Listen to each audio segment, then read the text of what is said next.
Welcome to another episode of Back and Forth. Kevin and I are ready to go. Lots of topics. Can see all of them on the bottom there with the leadoff topic, the jobs market, record low unemployment, very strong jobs market. Does that mean there won't be a recession? We're going to dig into all of that and more. You definitely want to stick around.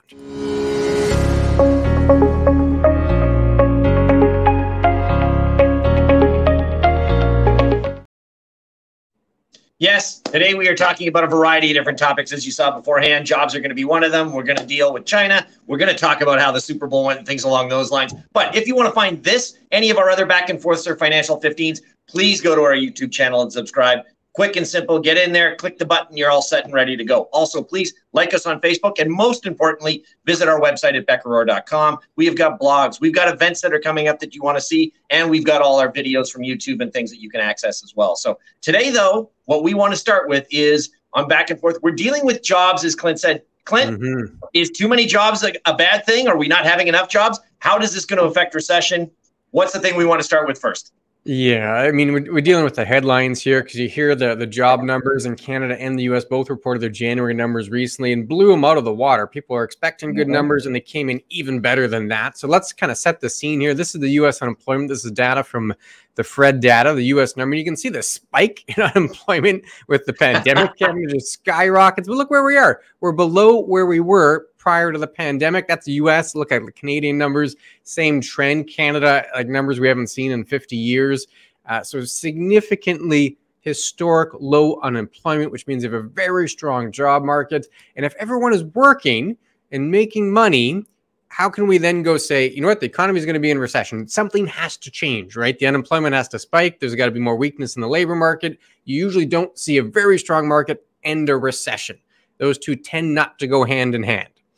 No, you're right. I mean, and that's the biggest factor for why we haven't hit it. I mean, they've been calling since January of 2022. We have been talking recession. All of a sudden, it was transitory inflation, and this was going to lead to it. We're going to see it all. But again, I think you've got a few factors in here that are very different this time than any time we've ever seen. As you're right, because they are not sitting there and worried about unemployment. There are still companies looking for employees. And I think a lot of that has to do with sort of the pandemic scenario. You haven't had it in the service industry for quite a while, and hiring those people has been harder. So, I mean, it really leads to more and more jobs that can be created as we start to open up and a variety of different things on there. So, yeah, will we hit that soft landing? Will we get into that slow recession? I guess it's all going to depend on a variety of factors, like how far will the interest rates increase and a variety of other things. But you're right, this jobs number, especially with high inflation and everything else, is an unprecedented thing that we've never seen before. And it is something that I think has to seriously be considered for how is it going to affect the economy going forward. Yeah, and part of it is, I mean, the unemployment number itself, it's a lagging indicator. Usually the economy softens and then you see it. You don't see the unemployment spike and then the recession. It's usually the other way around. It normally is the lagging indicator comes in after the fact. But parts of it, if you kind of peel back the layers, parts of it can be early indicators. If you look at the amount of average hours worked, so instead of saying people just fire everybody, they might say, you know what, we're going to cut back on hours here a little bit. That was going down, but after the recent report, it actually ticked up.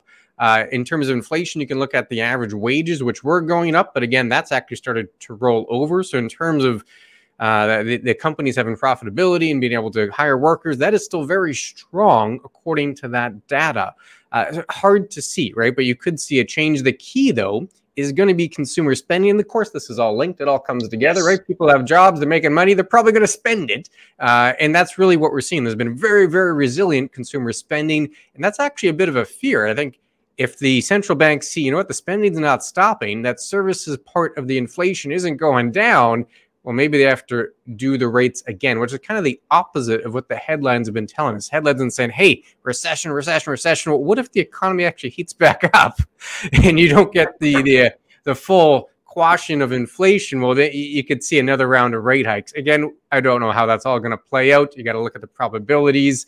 But this is definitely a factor. The the strong job market and the very low unemployment is probably the fly in the ointment of those that saying recession's coming.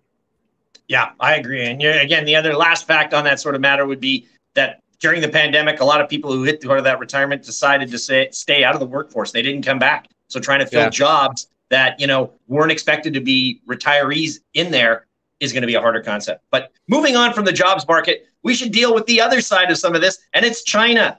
now that they have, sort of 2 months reopened and gotten rid of that sort of zero COVID policy, how is that going to give us that boost to global growth? Theoretically speaking, we should be in a system where more manufacturing is going to go on. We're going to start to see those supply chains ease up a little bit more, and we're going to be able to get that or get that necessary product to the shelves that we need. And this should help to spur the global economy moving forward. But is there anything else in there that we have to worry about? I mean, in terms of worry, I'm not sure. It definitely is going to be, it's kind of hard to believe we've had like the global growth we have seen with China essentially shut down for most of last year, because it's recent. It's only the last couple of months where they said, you know what, we're going to stop that zero COVID policy. When someone sneezes and we just shut down the economy, we're going to stop doing that. And you've seen a re-acceleration. I think you would see a boost to commodities. A key example, if you zoom in on Apple, like their last earnings, they have a lot in manufacturing in China.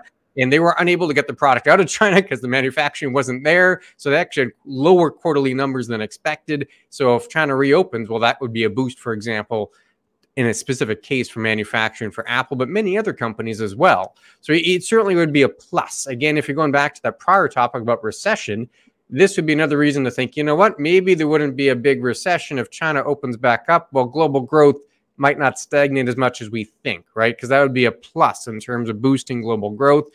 The other part that could get interesting is the commodity bit, right? If they're doing all the manufacturing, they're going to buy a lot of commodities, and China's not on the green movement at all. They use lots of coal, lots of oil, lots of the stuff that Canada tends to produce in many other countries, but also that ties into inflation, right? So how do you think that would kind of circle back to the inflation picture?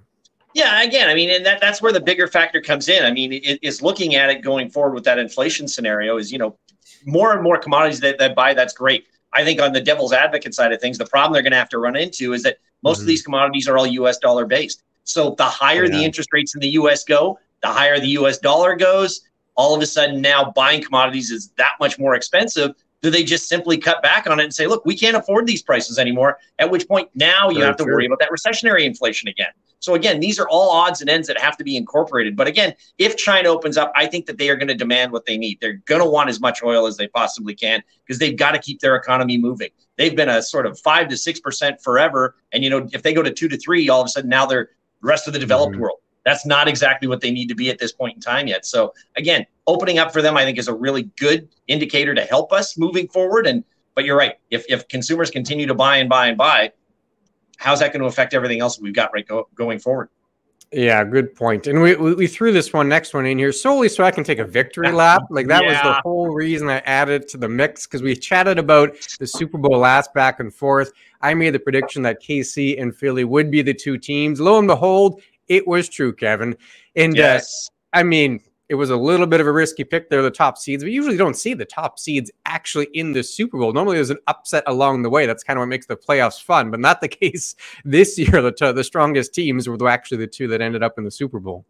Yeah, and I got to give credit. I mean, you did pick it right. I'd figured Nick Bosa, the defensive player of the year in San Francisco, could do a number, but they didn't come through when I needed them to, and it's probably due to a rookie quarterback in San Francisco. As for the Super Bowl, though, itself, we were on precedence to me to be one of the best Super Bowls going forward. I mean, you were down in the fourth quarter. You were sitting there. Difference is basically they're tied going in. How is this going to end? This was phenomenal. And it looked like after Mahomes got sort of injured in the end of the first half, maybe this is going to be a blow up, but he came back and he did really well. But I still think what I consider to be a cheap penalty call at the end of the game really screws me over. I think Kansas City would have gotten the field goal and held them anyways, but to really take that part away from them and not give Philadelphia that last minute 48 to be able to work with, that to me sort of bad shot for me going forward. I would rather have seen them have that miss than have a referee decide what's going on. Yeah, Kansas City probably would have won either way, but they wouldn't have been able to run out the clock like they did. So Philly would have had the ball, and they would have had maybe a minute or so to actually attempt a drive. So it would have been a little more exciting. A few fast facts for you, some economic facts while we're talking about Super Bowl. Forbes had estimated to be $16 billion wagered on the Super Bowl from all the different types of bets across all the different betting houses. I mean, that's massive. And then viewership, 113 million. That's the estimate of how many people tuned in to watch the Super Bowl. If you had to guess, do you think that's the highest ever? Where do you think that ranks? No. I think that would probably rank top 5, but I don't think it's the highest ever.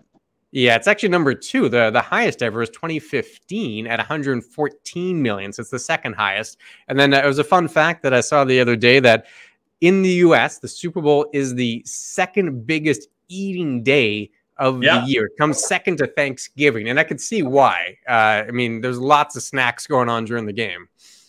Well, exactly. And I mean, if you're a company there and you're sending out wings to everybody, or pizza's got to have a huge factor, those are all big things. And again, I got to admit, I did lose on the betting option for what was the first song Rihanna was going to sing at halftime. I didn't get that one right at all. So, but again, not being a big Rihanna fan, I really had limited numbers to choose from.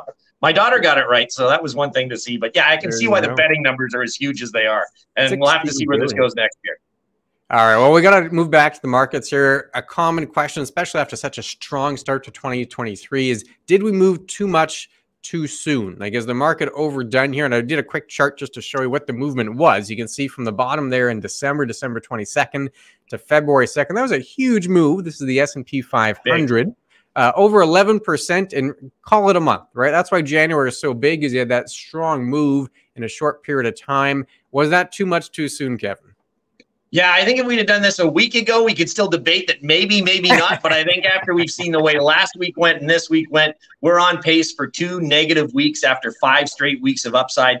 I think it is true. We have gone too fast, too quick. And I think it was the same sort of scenario that everybody was repeating, was that, hey, look, we're already getting close to that factor where we're going to stop the rate hikes. Yeah. And everybody's still, 2 weeks ago, they were still calling for rate hikes or rate cuts by the end of the year, just based on the way everything's gone. But with that huge unemployment, or that huge employment number that came out, and the fact that it's not seeming to slow anything down yet, I think the Fed is still going to hold on and say, look, we're still raising. We're not looking at any cutting. And I think people are starting to buy into that, well, maybe this is going to be a higher for longer scenario. So they're starting to peel some of that excess gain off. Now, knock on wood, we hope it doesn't go all the way back. But again, you could easily get a 5% correction and you'd still be up roughly 6% for the year, which is not a bad place to be, considering you'd be, let's say, 2 months in.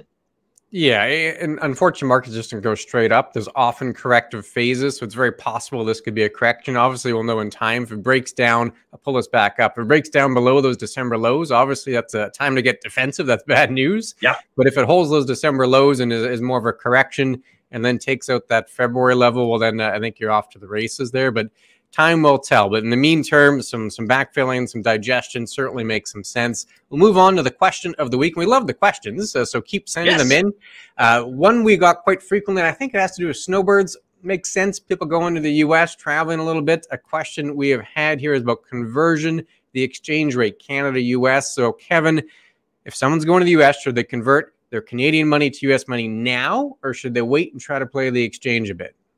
Wow. I mean, of course, this is a loaded question no matter how you look at it. Are you needing it for the next 6 months, or do you need it 6 months down the road? Do you need it tomorrow? Then, I mean, those are obviously questions, but that we have to deal with. And again, basically the way things used to be, I mean, the way the Canadian dollar used to work is that as commodity prices moved up, the Canadian dollar moved up against the U.S., never made a change. So yeah, as commodities have moved up, I would say, yeah, wait, because the commodity prices are going to go up. Wait, the Canadian dollar will continue to move up and you'll get a better exchange for the U.S. But we saw after the pandemic that basically doesn't exist anymore. Oil prices went through the roof and the Canadian dollar basically stayed flat.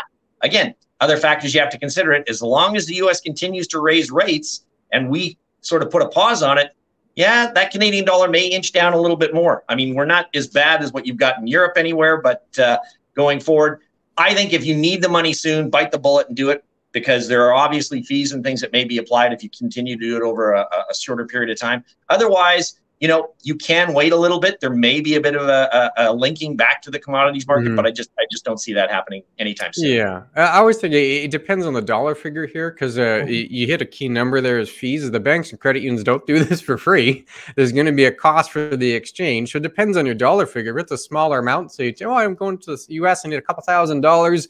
Well, finding a way to lower the fee is probably going to be better than waiting to time the exchange. Yep. That's probably going to be a bigger savings for you than worrying about is it going to be up or down by a penny or two. And you can do that if you have a larger lump sum, because often the larger the amount, the lower the cost. There are certain brokerage houses that do that as a specialty as opposed to the traditional bank. So different ways you can look at that. But that's probably your bigger item. Now, if you have a larger amount, well, the fee might be less of a concern. And then it comes down to timing. Like you said, if you need the money tomorrow, well, just do it. Don't worry about where it's going to be today or tomorrow. If you need the money 6 months from now, a year from now, maybe averaging it would be your best bet. Do a little now, a little in 3 months, a little in 6 months, as opposed to trying to play the crystal ball game with where the dollar is going to be. But that was a lot in a short period of time here, Kevin. If folks have additional questions and they want their question to be the question of the week next week, where should they go? They should visit us at chatwithclintonandkevin.com. It is the easiest way to get your questions through, and we're more than happy to answer any of them that you've got. They can be financial. They can be about other topics. Again, if you always want, my mug famously says, talk hockey to me. I am more about the Jets the next time we do back and forth, and we'll see how we get closer to playoff time from there. But yeah, other than that, I think we've wrapped up a lot of the topics that we want to talk about today. Otherwise, please join us, view our webinars coming up, and everything else we've got on our website. We'll leave it there. Take care.